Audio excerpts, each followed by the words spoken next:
Salah satu di antara perkara yang kita harus paham, salah satu perkara yang kita harus mengerti adalah sesungguhnya ketika seseorang itu berada di alam barzah, ada salah satu fakta yang kita harus ketahui ketika seseorang itu berada di alam barzah.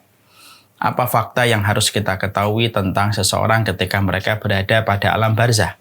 Yaitu adalah sesungguhnya masing-masing penduduk di alam barzah itu akan diperlihatkan surga dan neraka sesuai dengan tingkat perbuatan yang dia lakukan ketika di dalam kehidupan di dunia. Kalau orang itu melakukan amalan penduduk neraka sampai matinya, maka tidak ada yang dia perlihatkan, maka tidak ada screen yang diperlihatkan Allah kepadanya kecuali adalah neraka, supaya menjadi tambahan beban. Selain dia merasakan adab-adab yang dia dapatkan dari adab kubur, maka dia mendapatkan tambahan bagaimana kelak yang akan didapatkan dari bangko ketika di neraka, ketika Allah memperlihatkan kepadanya di alam barzah sesuai dengan amal perbuatan dia ketika di dunia. Kalau dia itu kemudian menjadi penghuni surga, kalau dia melakukan amalan penduduk surga, maka Allah akan memperlihatkan kepadanya surga. Allah perlihatkan kepadanya surga sesuai dengan tingkat amal yang dia lakukan pada kehidupan di dunia.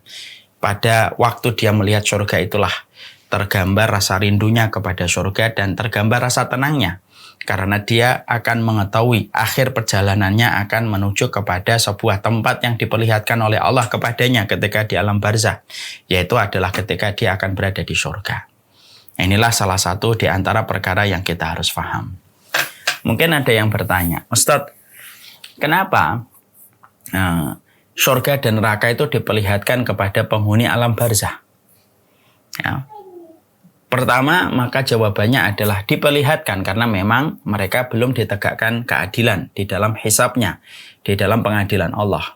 Maka Allah belum menghisabnya, Allah baru memberikan ujian di dalam kubur. Maka Allah perlihatkan itu sebagai gambaran saja secara umum. Yang kedua, supaya menjadi tambahan kenikmatan dan bisa menjadi tambahan beban. Bagi mereka yang melakukan amalan-amalan penduduk surga, maka itu menjadi sebuah penenang dirinya. Bahwasanya ketika dia di alam barzah itu tenang. Karena nanti akhir dari perjalanan dia di alam barzah ini nanti akan berakhir kepada sebuah tempat yang Allah berikan kepadanya, yaitu adalah surga. Tapi itu akan menjadi tambahan beban kepada penduduk neraka. Bahwasanya di samping mereka mendapatkan adab neraka bertubi-tubi yang adab kubur yang Allah berikan kepadanya melalui para malaikatul adab yang menyiksa mereka di dalam kubur, selain mereka merasakan sakit, maka mereka merasakan beban. Bahwasanya di balik rasa sakit yang dia terima tidak pernah berhenti setiap waktunya karena adab kubur yang Allah berikan kepada orang-orang kafir dan orang musyrik itu tidak pernah berhenti. Maka ketika mereka mendapatkan adab kubur, mereka mendapatkan tambahan beban. Mereka melihat bahwasanya ada neraka yang jauh lebih berat daripada apa yang mereka terima di dalam adab kubur. Karena apa? Neraka sama sekali tidak bisa disamakan dengan adab kubur walaupun sama-sama mengerikan, tetapi tingkat perihnya neraka lebih berat daripada keperihan yang ditimbulkan dari adab kubur. Maka inilah yang menjadikan kita mengetahui kenapa Allah memperlihatkan surga dan penghuninya, lalu memperlihatkan bangkonya seseorang ketika mereka itu melakukan amalan penduduk neraka. Maka kemudian Rasulullah SAW menyampaikan di dalam salah satu hadis yang sahih dari riwayatnya Imam Bukhari dari Ibnu Umar, sesungguhnya apabila seseorang di antara kalian meninggal dunia, maka akan ditampakkan kepadanya tempat duduknya pagi dan sore. Nah, kita harus paham, penyebutan kata pagi dan sore itu bukan berarti bahwasanya di dalam alam barzah itu ada pagi dan sore, karena ternyata pendapat para ulama yang kuat adalah tidak ada lagi pagi dan sore. Dalam kehidupan barzah dan kehidupan di akhirat itu tidak ada lagi pagi dan sore. Pagi dan sore itu hanya berlaku pada kehidupan di dunia. Kalau sudah berada di alam barzah tidak berlaku kehidupan pagi dan sore. Karena kehidupan pagi diukur dari sinar mentari, kehidupan sore atau kehidupan malam diukur dari sinar rembulan, dan itu tidak ada dalam kehidupan barzah. Jadi kehidupan barzah itu tidak ada pagi dan sore. Lalu kehidupannya apa waktunya, Ustaz? Hanya Allah yang tahu. Tapi kenapa kok disebutkan oleh Nabi dalam hadis riwayat Bukhari dengan kata pagi dan sore? Di dalam ayatnya juga disebutkan gudu wa ashiya, pagi dan sore. Kenapa ada penyebutan kata pagi dan sore? Maka sesungguhnya penyebutan pagi dan sore di dalam ayat dan hadis riwayat Bukhari hanya untuk memudahkan kita untuk memahami. Karena itulah kebiasaan waktu yang sering beredar dalam kehidupan manusia. Ya, jadi Allah dan Rasulnya menggunakan kata keterangan waktu pagi dan sore hanya untuk memudahkan kita memahami apa yang Allah sampaikan di dalam ayat dan di dalam hadis tersebut. Tetapi hakikatnya, sejatinya, di akhirat, di alam barzah itu tidak ada pagi dan sore. Karena semua waktu itu adalah sama. Waktunya kayak apa, Ustaz? Apakah waktu sebelum subuh? Apakah waktu habis duha? Hanya Allah yang tahu. Hanya Allah yang tahu, hanya Allah yang mengerti. Tapi yang jelas, tidak ada pagi dan sore. Nah, tentunya kalau kita kembalikan waktu ya, bicara agak sedikit melebar, maka sesungguhnya waktu itu 24 jam yang Allah berikan dalam kehidupan kita tentunya tidak memiliki keutamaan yang sama antara satu waktu dengan waktu. Makanya tingkatan khusyuknya waktu yang kita rasakan itu kan beda-beda. Waktu yang paling utama dalam 24 jam yaitu adalah sebelum subuh, sepertiga malam yang terakhir, itu waktu yang sangat Allah cintai. Makanya itulah waktu kita untuk menyadarkan diri kita terkoneksi langsung dengan Allah. Ketika yang lain terlelap dalam tidur, bangun, duduk, renungkanlah posisi kita di hadapan Allah dan fikirkanlah dosa-dosa dan kemaksiatan yang telah kita lakukan dan kita kerjakan. Ini sebelum subuh. Kemudian waktu yang Allah cintai pula habis subuh. Makanya kenapa subuh itu terasa tenang, menyejukkan, menenangkan, udaranya juga segar. Kalau bagi orang yang tidak memiliki ilmu, maka dijawab, kenapa udaranya segar? Karena belum ada asap-asap mobil yang keluar dari rumah. Betul juga, tapi bukan itu.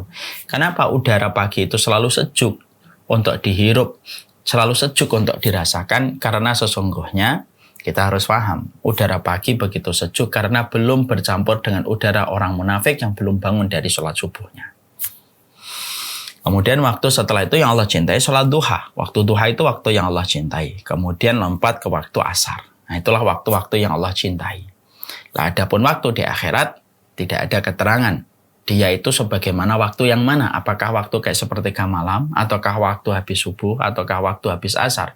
Hanya Allah yang mengetahui jawaban dari pertanyaan itu. Maka kemudian di sini kita kembali, seseorang itu kalau meninggal dunia maka akan diperlihatkan tempat duduknya di pagi dan sore. Jadi tidak setiap waktu. Dia akan kemudian pagi, dia akan melihat, sore kemudian akan melihatnya kembali. Jadi tidak setiap waktu.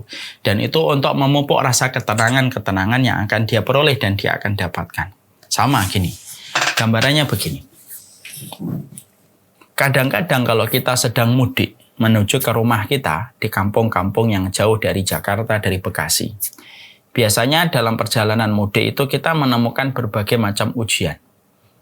Macet yang luar biasa, kemudian berjam-jam harus berlomba-lomba dengan ratusan ribu orang yang juga ikut mudik dengan berbagai macam konsekuensi yang kita harus bayar. Kalaupun kita ke bandara, biasanya juga antrinya luar biasa, pesawatnya penuh, antrian kita di bandara juga panjang, kita berada pada kondisi harap-harap cemas kalau kita ketinggalan pesawat dan lain sebagainya. Itulah yang selalu dirasakan orang ketika mudik. Tapi kenapa orang itu tetap ingin mudik? Ya karena mereka membayangkan betapa enaknya dan nikmatnya berkumpul dengan keluarga setelah 1 tahun mereka bekerja dan mereka tidak punya kesempatan untuk bercengkrama dengan keluarga dekatnya. Biasanya yang dilakukan untuk memberikan dan mengusir rasa bosan dalam perjalanan itu apa? Biasanya kita akan mutar video kita, ketika kita di rumah mutar video kita atau ngeliatin foto keluarga kita. Karena dengan ngeliat itu akan memberikan kekuatan supaya kita bisa melewati berbagai macam kesulitan yang kita hadapi di jalan dalam perjalanan mudik. Itu analoginya kayak gitu. Makanya kemudian Allah itu pengen sekali memberikan ketenangan kepada para penduduk surga ketika mereka melakukan amalan penduduk surga itu ditenangkan. Bagaimanapun mereka berada di alam barzah. Alam yang berbeda dengan alam yang dulu mereka hidup di dalam kehidupan mereka di dunia. Maka Allah memberikan ketenangan. Ketenangannya adalah ini loh tempatmu di surga. Akhirnya apa? Dia merasakan tenang. Nanti sore ngelihat kembali di surga. Dan pemandangan yang paling indah itu ya pemandangan di surga. Tidak ada yang mampu mengalahkan pemandangan ketika seseorang melihat bangkunya berada di surga. Nah, kemarin kita kan sempat dihebohkan ya dengan sebuah pemandangan adanya gunung yang kelihatan dari Kebayoran. Apakah itu video, apakah itu foto benar atau tidak, saya nggak ngerti. Tapi ketika kita ngelihat video, ketika ngelihat foto itu nampak itu tenang, tak nampak itu nikmat melihatnya. Pemandangannya itu Masya Allah. Pemandangannya itu Masya Allah. Kalaulah melihat gunung, kalaulah melihat mungkin pemandangan di Hawaii atau melihat di Lombok, banyak pemandangan yang membuat kita takjub ketika kita ngelihat video ataupun ketika kita melihat foto. Ketika dipotret sama orang yang pandai mengambil angle ketika dia foto, maka fotonya itu membangkitkan rasa kerinduan kepada tempat itu walaupun belum pernah datang. Itu baru konteks apa yang menjadi di dunia, dari pemandangan di dunia, apalagi di akhirat. Makanya kemudian Allah perlihatkan itu, supaya memberikan ketenangan. Maka kemudian kalau dia tergolong ahli surga, maka ditampakkan kepadanya tempat duduk dari ahli surga. Jadi Allah melihatkan, nih loh kaplingmu kamu di sini. Ini kaplingmu kamu di sini. Maka kayak sama ya, kita mau masuk rumah gitu ya, mau beli rumah gitu di sebuah developer yang baru membangun, nanti ditunjukkan, nanti Bapak tempatnya di sini nih, yang di sini.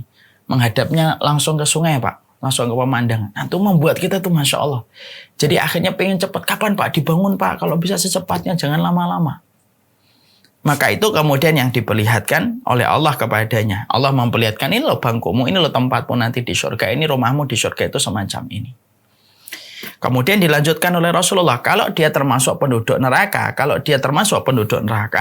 maka akan ditampakkan tempat duduknya dari neraka. Dan akan dikatakan kepadanya, inilah tempat dudukmu di neraka itu. Sehingga kemudian Allah membangkitkan kalian berdua kepadanya pada waktu hari kiamat. Nah, ini menunjukkan kepada kita bahwasanya salah satu di antara perkara yang dijumpai oleh mereka yang berada di dalam alam barzah, mereka akan ditampakkan, mereka akan diperlihatkan tentang bangkunya di surga, dan mereka akan diperlihatkan bangku mereka di neraka sesuai dengan tingkat perbuatan yang mereka lakukan dan mereka kerjakan.